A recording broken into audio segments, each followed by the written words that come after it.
Feverfew. Mmm. That is not good by itself. That is some strong ass, nasty. Why am I still drinking it? Feverfew should be grown inside. Actually has a lot of great benefits to it. There's a truckload. I'm going to show them to you on the screen here, and I'll talk about a few of them. But Feverfew, really strong. I would have it as an additive with some other herbs, or make sure you have lots of honey with it or something, because by itself it's bitter and mean.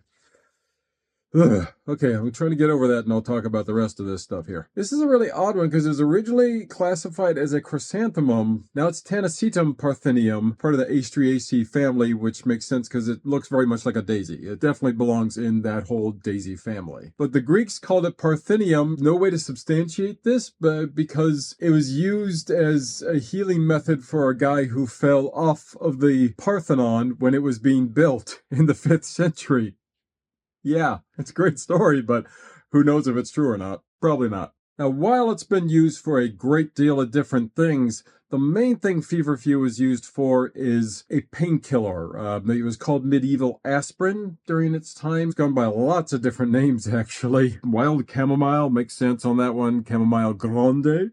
Flirt root, I like that one. Tons and tons of different names on this one. Feverfew just being one of the main ones because of the fact that it's a very good antipyretic and can help with various anti-inflammatory issues and pain issues. In particular, it's known to help with migraines, but it's done in a different way because it isn't an instant headache or migraine reliever. You have to have it over time, and it creates a bit of a barrier effect where you can have it stop migraines from occurring. I remember I saw some research about one doctor in particular who said it only works like 10 to 15% of the time on migraines, but this is really true for a lot of herbs. There is research into how it helps with nerve pain, and in fact, it can also help with things like chronic joint pain, arthritis, Lyme's disease. So it is actually a really good pain reliever in a lot of different ways, and the reason it was called medieval aspirin still holds up according to research. Now, a thing I mentioned at the beginning of the video is the reason you want to plant it indoors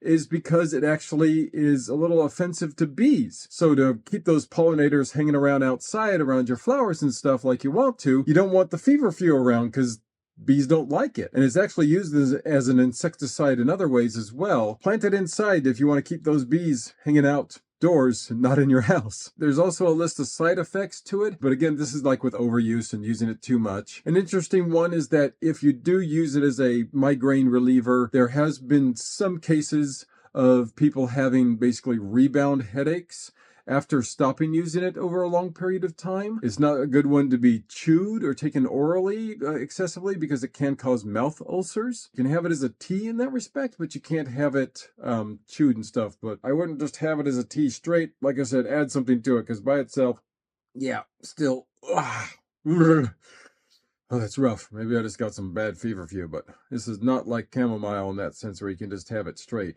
Oh, you'll have a good tea today.